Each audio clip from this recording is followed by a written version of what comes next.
சொல்றீங்க. சிகர்ல உங்களுடைய கேள்வி என்ன? நாங்க என்ன எழுதணும்? அதில் எது தப்பு? அதுல என்ன அப்ஜெக்ஷன் இருக்கிறது? அதுல உங்களுக்கு கேள்வி என்ன இருக்குது? அதை சொன்னா தான் பதில் சொல்ல முடியும். நபி ரசூல் அன்னைக்கு ஒரு மாதிரி சொன்னாங்க, இப்படி இன்னைக்கு ஒரு மாதிரியா சொன்னாங்கன்னு சொன்னீங்க. இன்னைக்கு என்ன சொல்லிட்டோம்? அது எப்படி தப்பு? இன்னென்ன காரணத்தால் தப்பு? இதுக்கு அப்படித்தானே கேட்கணும். நபி ரசூல் அன்னைக்கு ஒண்ணு சொன்னாங்க, இன்னைக்கு ஒண்ணு சொன்னாங்க. இத வாதம். உங்க வாதம் என்ன? நான் எழுதியிருக்கிற 4 பக்கம் எழுதியிருப்பேன், 40 பக்கம் எழுதியிருப்பேன், சிகருங்கிற சுமார் 30 பக்கம் எழுதியிருப்பேன். அதுல வந்து சிகரை சொல்லிவிட்டார்கள். இத வாதம். நான் எந்த வாதம் அதுல தப்பு? இது குர்ஆன். அப்படிதான் நீங்க வாதம் பண்ணணும்.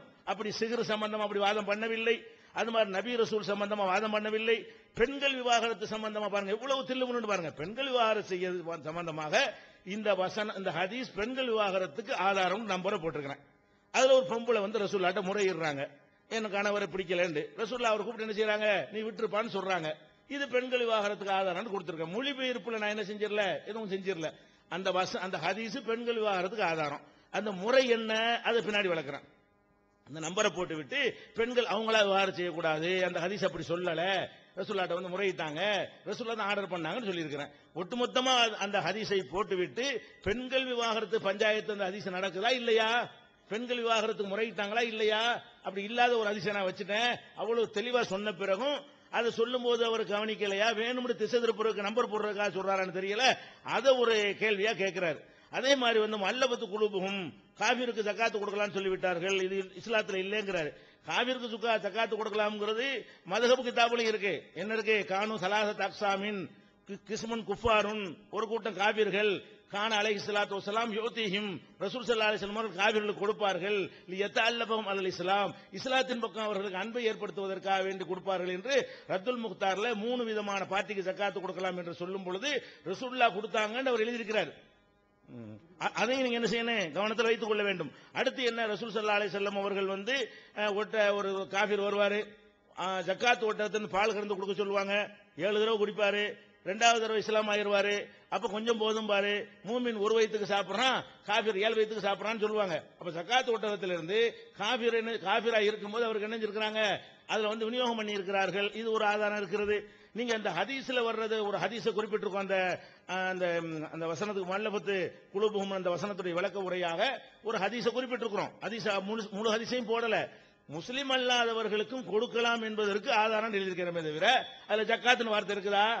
ஜக்காத்துன்னு எழுதிவிட்டார்கள். ஜக்காத்துங்கிற வார்த்தையை காட்டுங்க. நீங்க வார்த்தை கேட்கிற எல்லாத்துக்கும் நான் ஜக்காத் அது வேற போர்க்களத்து பொருளை தான் கொடுத்தாங்க, ஜக்காத்து எங்க இருக்குன்னு கேட்கிறாரு. நான் ஜக்காத்து எங்க எழுதியிருக்கேன்? அதுல இவ்வாறு கொடுத்தாரு. இவ்வாறு என்னது? முஸ்லிம் அல்லாதவர்களை ஈர்ப்பதற்காக கொடுக்கலாம். அதுக்கு தான் அது ஆதாரம் காட்டியிருக்கோம்.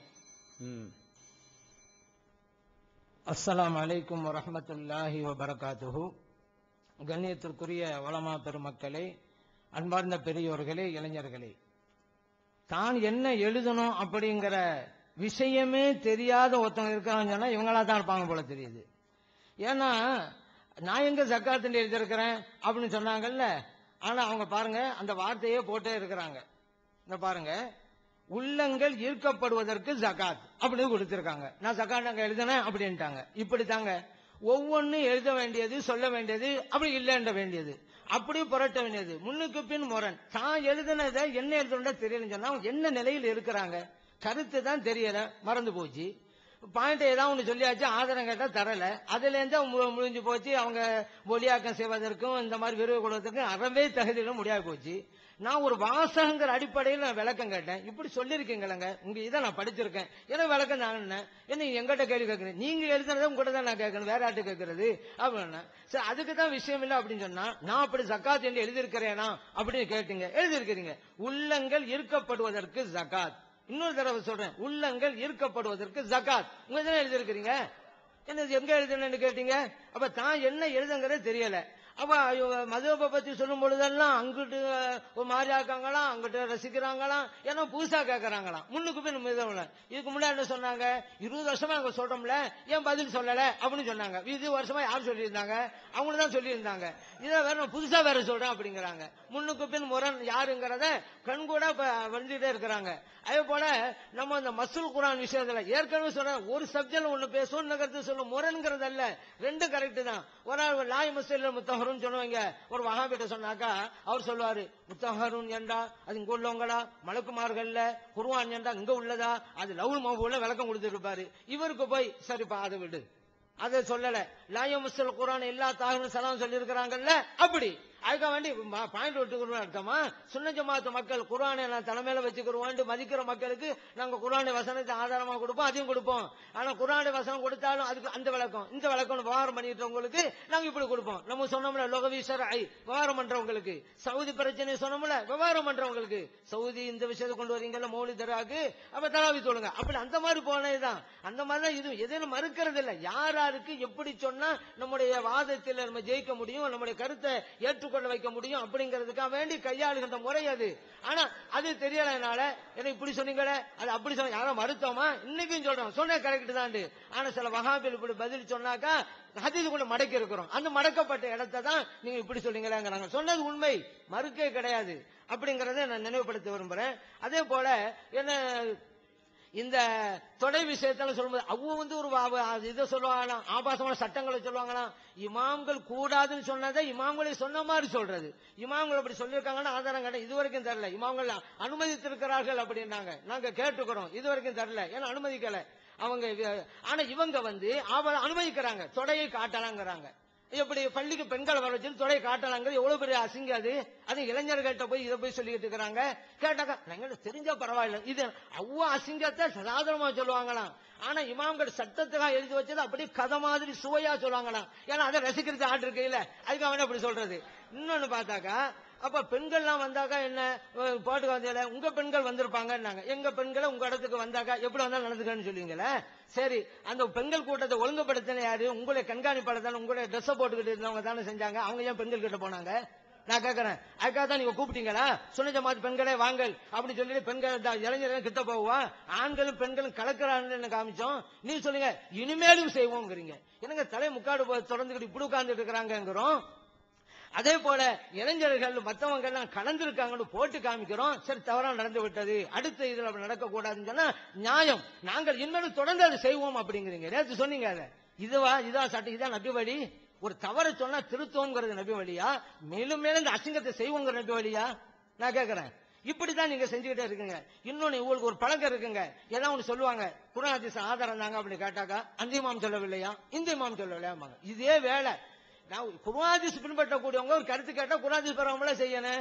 உதாரணத்துக்கு விரல சேர்த்தன்னு வச்சுக்கிறோங்களேன், குர்ஆன் ஹதீஸ் பெறாம சரி பண்ணணும். அதுல விவகாரம் வந்துட்டா ஏன் மாலிக் மதுஹப் இல்லையா அப்படிங்கிறது. குர்ஆன் ஹதீஸ் பின்பற்ற கொண்டு வரணும். சார் மாலிக் இமாம் ரொம்ப இதா சொன்னாங்களா? நாங்க நேரத்தே வாச்சோம், மாலிக் இமாம் சொன்ன கருத்து அவுரத்து தொடைப்பகுதியும் அவுரத்து தான், பிதாத்து முஜ்தஹில் இருக்குன்னு கிதாப் எடுத்து காமிச்சோம். அப்படி இருக்குதுல. அப்படி இருக்கும்போது மாலிக் இமாம் சொன்னாங்க, இதே மாலிக் மதஹப்ல அவுரத்து பகுதி தொடைப்பகுதி அவுரத்து மறைக்கப்பட வேண்டும்ங்கிறது மாலிக் மதஹப்ல கிதாபுல இருக்கு. தேவைப்படவங்க எடுத்துறோம், பிரிண்ட் அவுட் எடுத்துறோம். என்ன நீங்க இதை சொல்றீங்க, நல்ல கருத்தெல்லாம் விட்டுறீங்க, யாராவது சொன்னா அதை பிடிச்சி நிக்கிறாங்கிறீங்க. அதனால ஏதாவது குர்ஆன் ஹதீஸ் சொன்னாக்க அதுக்கு ஆதாரம் தாங்க, அதை விட்டுவிட்டு உங்க இமாம் சொல்லவில்லையா இந்த இமாம் சொல்ல நீங்க தப்பிக்க கூடாது. அது போல பாருங்க, யூசுப் அலைஹிஸ்ஸலாம் விஷயம் சொன்னோம், நீங்க ஜலால்னு சொன்னீங்க. அப்ப ஜலால்ல சொல்லப்பட்ட தவறுங்கிறீங்களா ரைட்டுங்கிறீங்களா? தவறு அப்ப நீங்க சொன்னீங்களாக்கா பிரச்சனை கிடையாது, நாங்களும் அப்படித்தான் சொல்றோம். நீங்க தவறுங்கிற இதுல கொண்டு வரவே இல்லையே. உங்களுக்கு சரிதான் சொன்னா அதையும் எங்கிட்ட சொல்றீங்க. நீங்க குர்ஆன் ஹதீஸ் பண்ணாலும் எங்களுக்கு விவரிக்கணும். தஃப்சீர் கிதாப் நீங்க ஆதாரமா காமிப்பீங்களா? நான் ஜலால்ல எனக்கு காமிக்கிறீங்க. ஜலால்ல இருந்தாலும் நாங்க ஏற்றுக்கொள்ள மாட்டோம். நான் நேரத்தை சொல்லிட்டோமே, ஒரு நபியுடைய ஒரு உயர்வுக்கும் சிறப்புக்கும் கலங்க விளைக்கிற எதுவா இருந்தா யாரு சொன்னாலும் ஒப்புக்கொள்ள மாட்டோம்ல. ஜலாலி இருந்தா நீங்க ஜலாலத்து காமிச்சுங்க. குர்ஆன் ஹதீஸ் அப்படி என்ன வழங்குது? குர்ஆன்லயும் ஹதீஸ்லயும் அவங்களுக்கு தெளிவான ஆதாரம் இல்ல. அதே போல அவங்க கருத்தை நிலைநாட்டுவதற்கு தக்க ஆதாரம் இல்ல. அதனால உங்க இமாமே சொல்லியிருக்காங்க இந்த பூச்சாண்டி காட்டுறது, இதுவெல்லாம் நாங்க ஏற்றுக்கொள்ள மாட்டோம். குர்ஆன் ஹதீஸ் கூட நீங்க நிரூபிங்க. அதான் லவ்லாங்கிற வார்த்தைக்கு பாரதூரமான ஆராய்ச்சி நீங்க ஏன் இதுவரைக்கும் நீங்க அந்த ஆராய்ச்சி எடுக்கல? மாட்டிக்கிறீங்க இலக்கணத்துல. மத்தவங்க எல்லாம் சொன்னா ஏதாவது சொன்னா அப்படி இருக்குமோ நம்பிடுவாங்கண்டு. முன்னாலே சொன்னாங்கல்ல, மௌசூலுக்கு பிறகு முதாரி வந்தா இந்த சட்டம் என்ன நவு தெரியாதவங்களும் அப்படி சொல்லலாம். அது நம்புறதுக்கு சில பேர் இருக்கலாம், எங்கிட்ட முடியாது.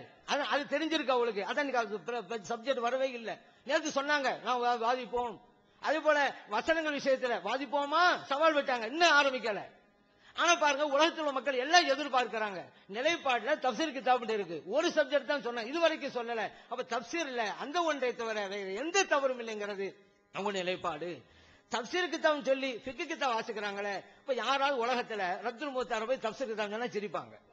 ஆனா ரத்ன முகத்தார வச்சுட்டு சொல்றாங்க. ஆனா ஃபர்ஸ்ட் எப்படி இருக்கு, தப்சீர் கிதாப் இருக்குது, அதை விட்டாச்சு. எழுத்துண்டு இருக்குது. எங்க தப்சீர் தானே எழுத்து, தப்சீர்ல இருக்கக்கூடிய எழுத்து, அதுக்கு விளக்கமா தான் அமைஞ்சிருக்கு, மற்ற கிதாப் இல்லையில. அப்படின்னு சொன்னா தப்சீருங்க வார்த்தையை போட்டாம வெறும் எழுத்துட்டே சொல்லியிருக்கலாம் தானே. சாதாரணமா யோசிச்சாலே தெரியாது. ஒரு எழுத்துன்னு சொன்னா தப்சீர் வார்த்தையை போடணும், எது வேணாலும் சொல்லலாம்ல. தப்சீர் கிதாப்னு போட்டுக்கிட்டு அப்புறம் எழுத்துன்னு கொண்டு வரோம். அப்ப அதுக்கு உண்டான எழுத்து தானே எல்லாம் வழங்குவாங்க. ஃபத்வா மேல போய் யாரா தப்சீர் கிதாபாங்களா? அப்ப தப்சீர் கிதாப்னு நீங்க நிலைப்பாட்டுல ஒப்பு கொண்டுட்டு நீங்க ஃபிக்ஹ் கிதாபை வாசிட்டு இருக்கிறீங்களா? என்ன நினைப்பாங்க, என்னடா குர்ஆன் ஹதீஸ் தான் தெரியல, எது எந்த கிதாப்னு தெரியல, இவங்க தான் குர்ஆன் ஹதீஸ் புறப்பட்டாங்களா? நினைக்க மாட்டாங்க. உலகத்துல எத்தனை ஆலிம்கள் இதை பார்த்து சிரிப்பாங்க. என்னடா தப்சீர் கிதாப்னு எதுவும் தெரியல, ஃபிக்ஹ் கிதாப்னா எது தெரியல, இவங்க போய் பேசிக்கிட்டு இருக்கிறாங்க. அதான் நடைபெற்று இருக்கிறது. ஏன்னா இங்க இருக்கக்கூடிய மட்டுமல்ல, எல்லா லட்சக்கணக்கான மக்கள் பார்க்க போறாங்க. பாருங்க உங்களோட அறியாமை எல்லாம் எந்த அளவுக்கு இருக்குன்னு. அப்படிதான் ஆக போகுது. இன்னொரு விஷயம் என்னன்னு கேட்டா, இந்த சிஹ்ரு அப்படிங்கிறதுக்கு ஒட்டுமொத்தமா சொல்றீங்க. நீங்க ஆதரிச்சு எழுதி இருக்கிறீங்களே, முன்னால ஒரு கருத்தை சொன்னீங்க, பின்னால ஒரு விஷயம் ரைட்டு, நம்ம விவரத்தை சொல்லிதான் சொன்னோம். நீங்க ஸல்லல்லாஹு அலைஹி வஸல்லம் அவர்கள் சிஹ்ரு வைக்கப்படவில்லை அப்படிங்கறத நீங்க எழுதி இருக்கிறீங்க, அதுக்கு என்ன, அது சரியா அப்படி கேட்டுக்கிறோம். மொத்தமா சொல்லுங்கிறாங்க. ஏன் விளக்கமா சொன்னதுக்கெல்லாம் என்ன பதில் சொல்லிட்டாங்களா? எதா இருந்தாலும் சரி அவங்களுக்கு பதில் இல்லைன்னு வைங்க, ஒரு இமாம் பிடிச்சிடுறது. அது போல இறைவனுக்கு உருவம் உண்டாங்கிறது குர்ஆன்ல கேட்டா ஹதீஸ்ல கேட்டா பதில் இல்லையா, குத்துப்பே பிடிச்சாச்சு. அதான் நம்ம சொன்னோம், என்னங்க குதைபா மதஹ்ல இருக்கீங்க, இப்னு குதைபா சொல்லிக்காண்டாங்க. அப்ப குதைபா மதஹ்பா நீங்க தான் குர்ஆன் ஹதீஸ்ங்கறீங்க, அது ஆதாரம் காட்ட வேண்டியதானே. ஏன் குதைபா மதஹ்புக்கு போறீங்க? அப்ப அவர் பின்பற்ற சொல்லிட்டு போங்க. ஏதாவது குர்ஆன் ஹதீஸ்ல எடுத்து வைங்கடா. அவர் சொல்லவில்லையா, இவர் சொல்லவில்லையா, லவ்லாக்கு பிரச்சனையை தக்க ரீதியில நீங்க வாதம் பண்ணுங்கன்னு சொன்னா ஜலால இல்லையான்னு போறீங்க. இது என்ன, இதுவே உங்களுக்கு தோல்வியை காட்டல. இதுல என்ன வழங்குன்னு சொன்னா, குர்ஆன் ஞானமும் இல்ல, ஹதீஸ்ல ஞானமும் இல்ல, அரபி இலக்கணமும் இல்ல, நீங்க ஏன் குர்ஆனுக்கு விரிவுரை வழங்க முன் வந்தீங்க? இதைத்தான் நாங்க அடிக்கடி கேட்டுக்கிட்டே இருக்கிறோம். அதே போல அவங்க எழுதுனதுல பல விஷயங்கள் நம்ம சுட்டி காட்டி இருக்கிறோம். இது கூட அவங்க பதில் சொல்லல. ஏன்னா அலிஃப் லாம் மீம் அப்படின்னாங்க, இது முன்னால கவிஞர்களுடைய ஒரு மரபுன்னாங்க. சரி, ஒரு கவிஞர் காமிங்க, தரல, பொய்யா போச்சா? இப்ப யாரு பொய் சொல்றான், யாரு பொய் எழுதிக்கிட்டு இருக்கா? முன்னாள் கவிஞர் மரபு நீங்கல்ல, இந்தாங்க ஒரு கவிஞர் இப்படி சொல்றான்னு சொல்ல வேண்டியதானே. அப்ப பொய் எழுதுக்கு ஆகி போச்சுல. பொய் எழுதக்கூடியவர்கள் எப்படி குர்ஆனுக்கு விரிவுரை வழங்கலாம்? இதான் எங்க கேள்வி. அதே போல நீங்க பொருள் செய்ய முடியாத எழுத்துக்கள் அப்படின்னு சொல்லிட்டு அந்த தலைப்புல ஒரு அறிவுபூர்வமா விளக்கம் கொடுக்குறீங்க, வாசகமா இருக்கும் சொல்லி.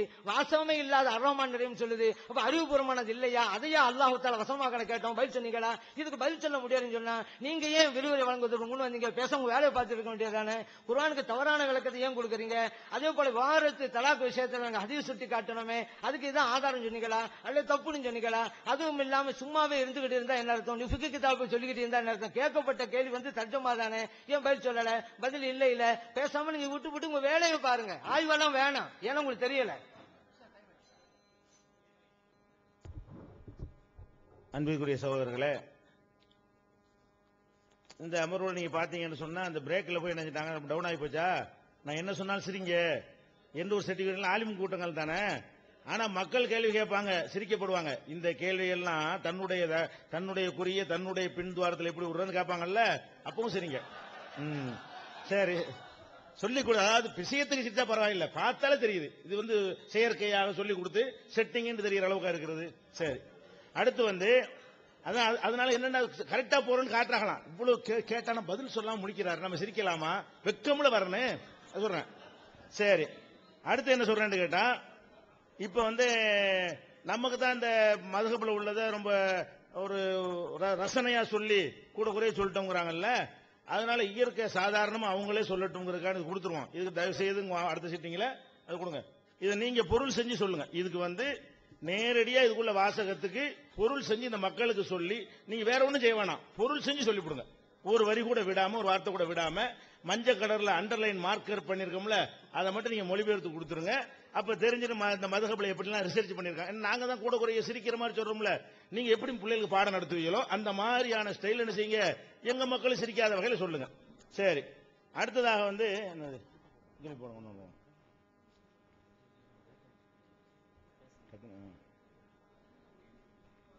வசனத்தை கேள்வி கிண்டல் பண்றது அவங்க தான் ஆகி போச்சு, நம்ம கேள்வி பண்ண. நீங்க சொல்ற அர்த்த பிரகாரம் கேள்வி கிண்டல் வரும், அப்படி அர்த்தம் வைக்காதீங்க. அப்படிதான் சொல்றோம். உடனே அப்ப 8 மலக்குகள் தூக்குவார்கள் என்று கேள்வி பண்ணிக்கிறாங்க, எங்க பார்த்தோம் இல்லையே, நாங்க தான் அரிசி அல்ல இல்லைங்கிறோமே. அப்ப அல்லாஹ் மலக்கு தூக்குறான்னு எப்படி வரும் அந்த